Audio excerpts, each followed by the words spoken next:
ഇന്നത്തെ ചിന്താവിഷയം മത്തായിയുടെ സുവിശേഷം 27-ാം അധ്യായം 46-ാം വാക്യമാണ്. വാക്യം ഞാൻ വായിച്ചു കേൾപ്പിക്കാം. ഇങ്ങനെയാണ്: ഏകദേശം 9-ാം മണി നേരത്ത് യേശു ഏലി ഏലി ലമ്മ ശബക്താനി എന്നുറക്ക നിലവിളിച്ചു. എൻ്റെ ദൈവമേ, എൻ്റെ ദൈവമേ, നീ എന്നെ കൈവിട്ടത് എന്ത് എന്ന് അർത്ഥം. അനുഗ്രഹിക്കപ്പെട്ട നല്ല വേദവാക്യത്തിനായി ഞാൻ ദൈവസന്നിധിയിൽ സ്തോത്രം ചെയ്യുകയാണ്. നമ്മുടെ വാഴ്ത്തപ്പെട്ട കർത്താവായ യേശു ക്രിസ്തു 33.5 വയസ്സിൽ ക്രൂശിതനായ ഒരു ഭാഗമാണ് നമുക്കിവിടെ കാണാൻ കഴിയുന്നത്. ക്രൂശിക്കപ്പെട്ട കർത്താവ് ക്രൂശിൽ കിടന്നുകൊണ്ട് തൻ്റെ പിതാവാം ദൈവത്തോട് നിലവിളിച്ച ഒരു നിലവിളി. യേശു കർത്താവ് കരഞ്ഞു എന്ന് പല ഭാഗങ്ങളിൽ കാണാൻ കഴിയുന്നുണ്ട്. സുവിശേഷത്തിൽ ലാസറിൻ്റെ വീട്ടിൽ ലാസറിൻ്റെ മരണശേഷം സഹോദരിമാരുടെ കണ്ണുനീരും കരച്ചിലും അവരുടെ വേദനയും കണ്ടപ്പോൾ യേശു കണ്ണുനീർ വാർത്തു എന്ന് അവിടെ കാണുന്നുണ്ട്. മറുവശത്ത് യേശു കർത്താവ് ഒലിവുമലയിൽ വെച്ച് തൻ്റെ അവസാന പ്രാർത്ഥനാ സമയം, അല്ലെങ്കിൽ ക്രൂശീകരണത്തിലേക്ക് പിടിച്ചുകൊണ്ട് പോകുന്നതിൻ്റെ തൊട്ടു മുമ്പ് ആ ഗതസമനത്തോട്ടത്തിൽ പിതാവായ ദൈവത്തിൻ്റെ മുമ്പിൽ വേർപ്പ് തുള്ളി രക്തത്തുള്ളിയായി പ്രാർത്ഥിച്ച, കരഞ്ഞ, ഹൃദയം പൊട്ടി നിലവിളിച്ച ഒരു പ്രാർത്ഥനയുണ്ട്. ആ പ്രാർത്ഥന കഴിയുമെങ്കിൽ ഈ പാനപാത്രം എന്നിൽ നിന്ന് നീക്കണമേ എന്നുള്ളതാണ്. യേശു കർത്താവ് സഹിക്കാൻ പോകുന്ന സഹനങ്ങൾ, ആ ക്രൂശീകരണങ്ങൾ, നിന്ന, പരിഹാസം, അട്ടഹാസം, വേദന, പഴി, ദുഷി ഒക്കെ ആത്മാവിൽ താൻ കണ്ടുകൊണ്ട് തൻ്റെ പിതാവിൻ്റെ അടുക്കൽ ചെന്ന് മുട്ടുമടക്കി പ്രാർത്ഥിക്കുക. ഈ പരീക്ഷണത്തിൽ നിന്നും, പരീക്ഷയിൽ നിന്നും എന്നെ രക്ഷിക്കണമേ.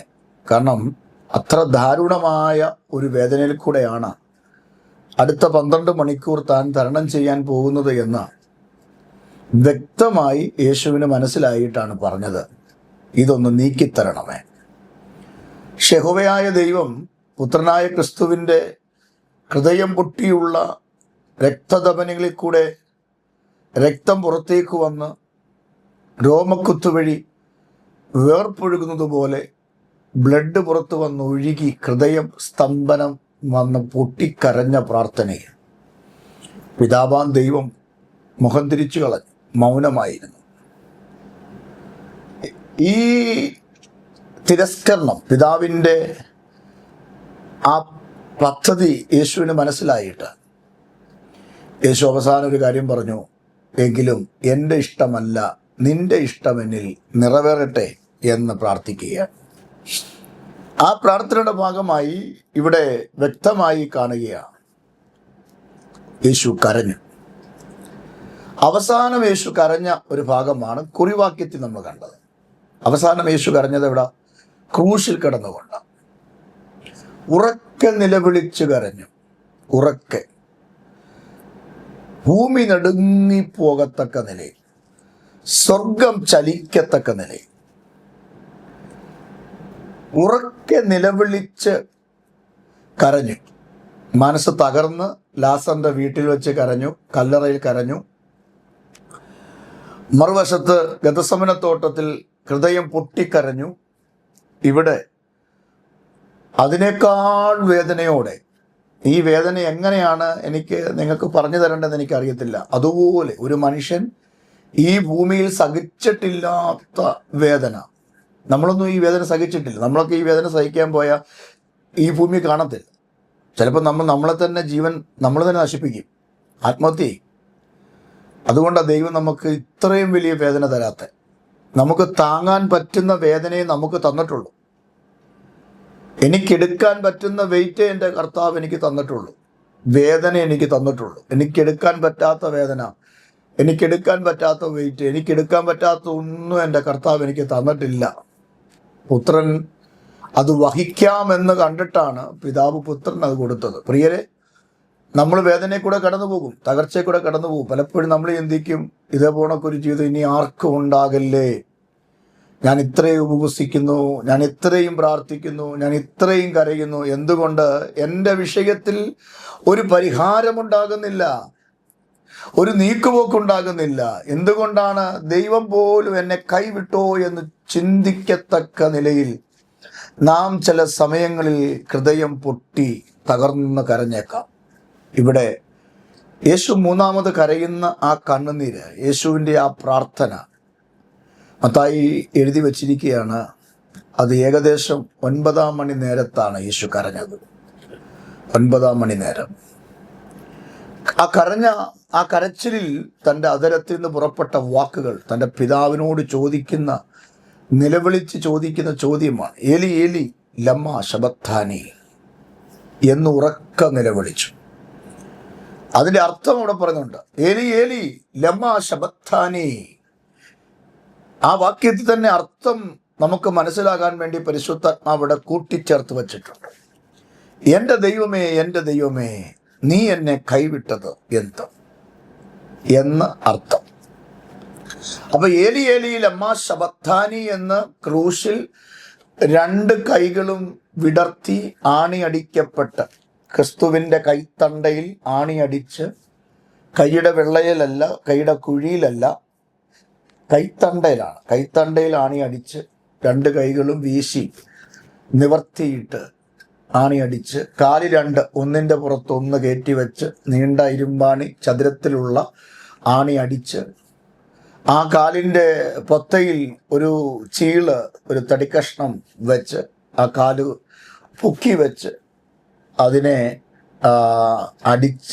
ആണി അടിച്ച് ക്രൂശിനോട് ചേർത്ത് വെച്ചിരിക്കുക.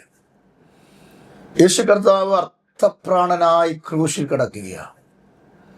ശരീരം മുഴുവജാല് പോലെ മുറിക്കപ്പെട്ടിരിക്കുക. യേശുവിൻ്റെ ജനനത്തിന് മുമ്പ് 1000 വർഷങ്ങൾക്ക് മുമ്പ് ജീവിച്ചിരുന്ന പ്രവാചകൻ വിളിച്ചു പറഞ്ഞു, കണ്ടാൽ ആളല്ലാത്ത രൂപത്തിൽ മാംസപിണ്ഡം പോലെ യേശു കിടക്കുന്നു എന്ന്. അങ്ങനെ തന്നെ ക്രൂശിൽ അറവുശാലയിൽ മാംസം തൂക്കിയിട്ടിരിക്കുന്നത് പോലെ 2 കള്ളന്മാരുടെ ഇടയിൽ അർത്ഥപ്രാണനായി എൻ്റെ പ്രാണപ്രിയനെ, എൻ്റെ അപ്പച്ചനെ തള്ളി അവിടെ തൂക്കിയിട്ടിരിക്കുകയാണ്.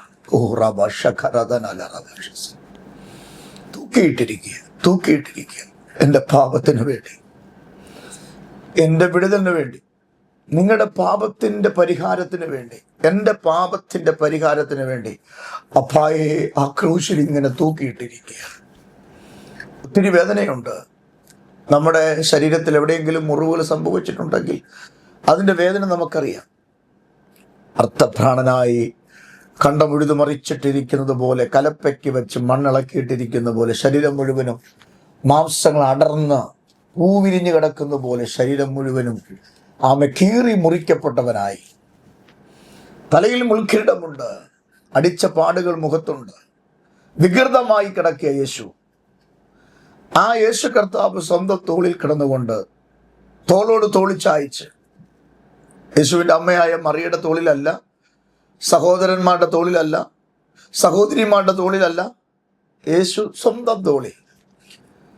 ആ കൈകൾ വിരിക്കപ്പെടക്കുമ്പോൾ ഒരു വശത്തേക്ക് തൻ്റെ തല ചായ്ച്ച് തോളിലോട്ട് ചായ്ച്ച് യേശു കർത്താവ് പറയുക, എലോഹി എലോഹി ലമ്മ ശബക്താനി, എൻ്റെ ദൈവമേ, എൻ്റെ ദൈവമേ, നീ എന്നെ കൈവിട്ടതെന്ത്. എൻ്റെ പ്രിയപ്പെട്ടവരെ, പലപ്പോഴും നമ്മൾ ദൈവത്തോട് ചോദിച്ചിട്ടില്ലേ, കർത്താവെ നീ എന്നെ കൈവിട്ടത് എന്തിനാ, നീ എന്നെ ഉപേക്ഷിച്ചത് എന്തിനാ, എൻ്റെ പ്രാർത്ഥന കേൾക്കുന്നില്ലേ, എന്നെ വേണ്ടേ, എൻ്റെ മക്കളെ വേണ്ടേ, കർത്താവ് ഞങ്ങളെ ഉപേക്ഷിക്കല്ലേ. പ്രാർത്ഥിച്ചിട്ടില്ലേ? ഞാൻ പ്രാർത്ഥിച്ചിട്ടുണ്ട് കേട്ടോ, പലപ്പോഴും ഞാൻ പ്രാർത്ഥിച്ചിട്ടുണ്ട്. എൻ്റെ പ്രാർത്ഥന മുറിയിൽ എൻ്റെ കർത്താവിനോട് ഞാൻ പറഞ്ഞിട്ടുണ്ട്, കർത്താവെ കൈവിടല്ലേ അപ്പ, ആരുമില്ലപ്പ, അങ്ങല്ലാതെ ആരുമില്ല, അങ്ങല്ലാതെ എനിക്ക് ആരുമില്ല.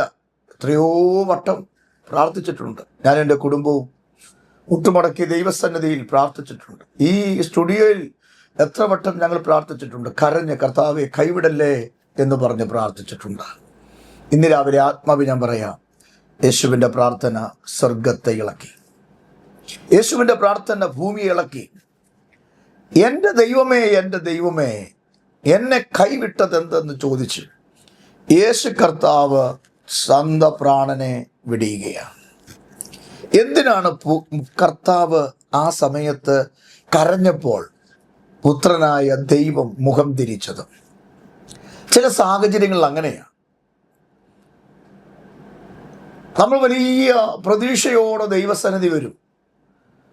ദൈവം എൻ്റെ കാര്യത്തിന് ക്രമീകരണം വരുത്തും, എൻ്റെ കഷ്ടത കർത്താവ് മാറ്റും, എൻ്റെ പ്രശ്നങ്ങൾ കർത്താവ് മാറ്റും എന്ന പ്രതീക്ഷയോടാണ് നമ്മൾ ദൈവസന്നിധി വരുന്നത്, ഉപവസിച്ചും പ്രാർത്ഥിച്ചും. പക്ഷെ ദൈവം ആ വിഷയത്തിൽ പലപ്പോഴും എന്ത് ചെയ്യത്തില്ല, ഇടപെടാറില്ല. ഞാൻ 100 കണക്കിന് ആളുകൾക്ക് വേണ്ടി പ്രാർത്ഥിക്കുന്ന ഒരാളാണ്, നിങ്ങൾക്ക് എല്ലാവർക്കും അറിയാം. കുറേ വർഷങ്ങളായി ഈ ഗ്രേസ് ടി വിയിൽ കൂടെ തന്നെ മെസ്സേജ് കേട്ട് എന്നെ പ്രാർത്ഥിക്കാൻ വിളിക്കുന്ന എത്രയോ പേരുണ്ട്. നീറുന്ന വേദനകൾ, തകർന്ന വേദനകളുമായി, ഉടഞ്ഞ ഹൃദയവുമായി വിളിക്കുന്ന ആളുകളുണ്ട്. ഇവർക്ക് വേണ്ടിയൊക്കെ പ്രാർത്ഥിക്കാറുണ്ട്. ആ സമയത്ത് പ്രാർത്ഥിക്കാറുണ്ട്, ഇല്ലെങ്കിൽ എൻ്റെ പ്രാർത്ഥനാ മുറിയിൽ ഞാൻ കയറുമ്പോൾ അത് നോട്ട് ചെയ്ത് പ്രാർത്ഥിക്കാറുണ്ട്. പക്ഷെ ഈ പ്രാർത്ഥനകളെല്ലാം പ്രാർത്ഥിക്കുമ്പോൾ പല വിഷയങ്ങൾക്കും പലർക്കും മറുപടി കിട്ടുന്നത് എൻ്റെ കാതിൽ കേട്ടു, എൻ്റെ കണ്ണിൽ ഞാൻ കണ്ടു. പക്ഷെ ചില വിഷയങ്ങൾ ഞാൻ എൻ്റേതാണെന്ന് വെച്ചുകൊണ്ട് എനിക്ക് വിടുതൽ വേണമെന്ന് പറഞ്ഞുകൊണ്ട് ഞാൻ അപ്പായോട് കരഞ്ഞിട്ടുണ്ട്, പ്രാർത്ഥിച്ചിട്ടുണ്ട്. പക്ഷെ ഇന്ന് വരെ ആ വിഷയങ്ങൾക്കൊരു മറുപടി കിട്ടിയിട്ടില്ല. അപ്പോൾ ഞാൻ ദൈവത്തിൽ ചോദിച്ചു, കർത്താവേ, ഞാൻ പലരുടെ വിഷയങ്ങൾക്ക് വേണ്ടി പ്രാർത്ഥിക്കുമ്പോൾ എന്തുകൊണ്ട് എൻ്റെ വിഷയത്തിന്, എൻ്റെ പ്രോബ്ലം ഒന്ന് മാറാൻ അങ്ങൊന്നും ഇടപെടുന്നില്ല? ചില സാഹചര്യങ്ങൾ അങ്ങനെയാണ്. ദൈവം നമ്മുടെ പ്രാർത്ഥനകൾക്ക് മറഞ്ഞിരിക്കും. ദൈവത്തിന് പ്രവർത്തിക്കാൻ പറ്റാത്തത് കൊണ്ടല്ല. ഞാൻ പിന്നീടത് പഠിച്ചപ്പോൾ എനിക്ക് കാര്യം മനസ്സിലായി.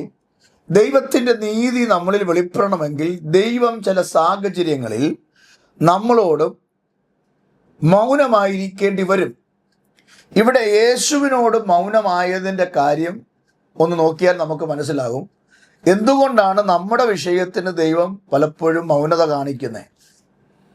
യേശു ഗെത്സമനെ തോട്ടത്തിൽ വെച്ച് ശിഷ്യന്മാരെ വിട്ട് ഒരു കല്ലേറ് ദൂരത്ത് മാറിയിരുന്ന് പ്രാർത്ഥിച്ചു. പ്രാർത്ഥന അറിയാം, പിതാവേ, കഴിയുമെങ്കിൽ ഈ പാനപാത്രം നീക്കണമേ. കർത്താവ് ആ പ്രാർത്ഥന പ്രാർത്ഥിച്ചപ്പോൾ യഹോവയായ ദൈവം, പിതാവാം ദൈവം ആ പ്രാർത്ഥന കേട്ടിട്ട് ആ പാനപാത്രം ഒന്ന് നീക്കി കൊടുത്തായിരുന്നെങ്കിൽ പിന്നെ ഈ ഭൂമി സംഭവിക്കുന്ന കാര്യം ഞാൻ പറഞ്ഞു തരണോ? കാരണം നമ്മുടെ കാര്യങ്ങളെല്ലാം മലയാളത്തിൽ പറഞ്ഞാൽ അധോഗതിയായനെ, നമ്മളെല്ലാം പരാജയപ്പെട്ടാനെ, നമ്മളെല്ലാം തകർന്നു പോയേനെ. ഒരുപക്ഷെ നമ്മൾ ജനിക്കത്ത് പോലും ഇല്ലായിരുന്നു. കാരണം നമ്മുടെ അപ്പനും അമ്മയും ഈ ഭൂമി ഉണ്ടായിട്ട് വേണ്ടേ. തകർന്നു പോയനെ, നശിച്ചു പോയനെ. ഇല്ല, നമ്മൾ ജനിച്ചിരുന്നെങ്കിൽ നമ്മൾ 7 നില ജീവിതം പൊട്ടി ഫ്ലാഷായി നശിച്ച് തകർന്നു പോയനെ. പക്ഷെ ഇന്ന് ഈ അനുഭവിക്കുന്ന സന്തോഷമുണ്ടല്ലോ, നാം ഇന്ന് അനുഭവിക്കുന്ന ഈ സമാധാനമുണ്ടല്ലോ, നാം ഇന്ന് അനുഭവിക്കുന്ന ഈ പ്രത്യാശയുണ്ടല്ലോ, ഈ ജീവിതം, കുടുംബജീവിതം ഉണ്ടല്ലോ, അന്ന് കർത്താവിൻ്റെ മുമ്പിൽ പിതാവ് മൗനമായിരുന്നതിൻ്റെ റിസൾട്ടാണ്. ഒന്നുകൂടെ പറഞ്ഞാൽ, അന്ന് പുത്രൻ കരഞ്ഞ കണ്ണുനീരിന് പിതാവ് മറുപടി കൊടുത്ത് പാനപാത്രം നീക്കിയിരുന്നെങ്കിൽ, മനസ്സിലാവുന്ന രീതിയിൽ പറയാം, ക്രൂശീകരണം പിതാവ് പുത്രനെ എടുത്തു മാറ്റിയിരുന്നെങ്കിൽ നാം ഇന്ന് സന്തോഷിക്കില്ലായിരുന്നു, നാം ഇന്ന് സമാധാനം അനുഭവിക്കുകയില്ലായിരുന്നു, നമ്മുടെ കുഞ്ഞുങ്ങൾ അനുഗ്രഹിക്കപ്പെടത്തില്ല, നമ്മൾ അനുഗ്രഹിക്കപ്പെടത്തില്ല, നമ്മൾ നന്നായി ജീവിക്കത്തില്ലായിരുന്നു. നമ്മുടെ ജീവിതം വലിയ പരാജയമായനെ. നാം ശാപത്തിലായനെ, നാം രോഗത്തിലായനെ, നാം വേദനയിലായനെ, നാം തകർച്ചയിലായനെ. അതുകൊണ്ട് നമ്മുടെ ഇന്നത്തെ ഈ ജീവിതം ഇങ്ങനെ ആകാൻ വേണ്ടി, നാം ഇങ്ങനെ അനുഗ്രഹിക്കപ്പെടാൻ വേണ്ടി അന്ന് പുത്രനെ ക്രൂശിക്കുക എന്നുള്ളത് പിതാവിൻ്റെ ഇഷ്ടമായിരുന്നു. അപ്പൊ പിതാവിൻ്റെ ഇഷ്ടമാണ് പലപ്പോഴും നമ്മുടെ പ്രാർത്ഥനയ്ക്ക് സഡനെ മറുപടി തരാത്തത്. അല്ല, ദൈവത്തിന് നമ്മുടെ വിഷയത്തിന് പരിഹരിക്കാൻ പറ്റാത്തത് കൊണ്ടല്ല. ശ്രദ്ധിക്കൂ, അതിൻ്റെ പുറകിൽ ദൈവത്തിന് നമ്മളോട് തൻ്റെ നീതി വെളിപ്പെടുത്തി നമ്മെ സഹായിക്കണമെന്ന് ദൈവത്തിന് ആഗ്രഹമുള്ളത് കൊണ്ട്. അങ്ങനെയെങ്കിൽ ഞാൻ ഇന്ന് രാവിലെ ഇങ്ങനെ ഞാൻ പറഞ്ഞ് പ്രാർത്ഥിക്കാം. ദൈവം നമ്മുടെ പ്രാർത്ഥനയ്ക്ക് പലപ്പോഴും മറുപടി തരാത്തത്, ഇതിനേക്കാൾ വലിയ അനുഗ്രഹം പുത്രന് വേണ്ടി, ക്രിസ്തുവിന് വേണ്ടി പിതാവ് മാറ്റിവെച്ചതുപോലെ, ഒരു ഉയർപ്പ് വെച്ചതുപോലെ നമുക്കും ഒരു ഉയർപ്പുണ്ട്, നമുക്കും ഒരു എഴുന്നേൽപ്പുണ്ട്, നമുക്കും ഒരു അനുഗ്രഹമുണ്ട്. പിതാവിന് പുത്രന്റെ പ്രാർത്ഥനയുടെ മുമ്പിൽ മൗനം പാലിക്കേണ്ടി വന്നാലും ഗെത്സമനയിൽ അരിമത്യക്കാരൻ ജോസഫിന്റെ കല്ലേറിൽ 3-ാം ദിവസം ആ പിതാവ് മൗനമായില്ല.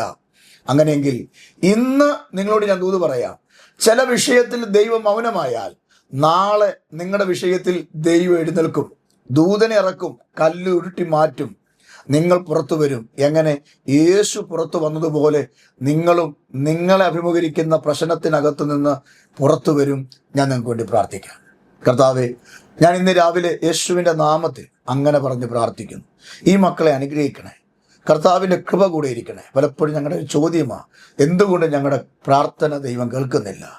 എന്തുകൊണ്ട് ഞങ്ങളുടെ വിഷയത്തിൽ ദൈവം മൗനമാകുന്നു? ഇന്ന് രാവിലെ ഞങ്ങളോട് പറഞ്ഞല്ലോ, ശ്രേഷ്ഠവും മാന്യമായ ഒരു ഉയർപ്പ് ഈ വിഷയത്തിൽ, ഒരു മാന്യത ഈ വിഷയത്തിൽ, ഒരു അനുഗ്രഹം ഈ വിഷയത്തിൽ ക്രിസ്തുവിന് കൊടുത്തതുപോലെ ഞങ്ങൾക്ക് ഒരുക്കി വച്ചിട്ടുണ്ടെന്ന് പറഞ്ഞ ദൂതിനായി സ്തോത്രം. ഈ മക്കളെ എങ്ങനെ അനുഗ്രഹിക്കണം, ഇവരുടെ വിഷയത്തിന് പരിഹാരം കൊടുക്കണം, ഇവരുടെ കണ്ണുനീരിന് മാറ്റം വരുത്തണം. ഒരു ഉയർപ്പിൻ്റെ പ്രഭാതം ഇവർക്കുമുള്ളതിനായി സ്തോത്രം. യേശുവിൻ നാമത്തിൽ തന്നെ ആമേൻ. കർത്താവ് നിങ്ങളെ അനുഗ്രഹിക്കട്ടെ. ബാക്കി ഭാഗം നാളെ നമുക്ക് ചിന്തിക്കാം. ദൈവം നിങ്ങളെ അനുഗ്രഹിക്കുമാറാകട്ടെ.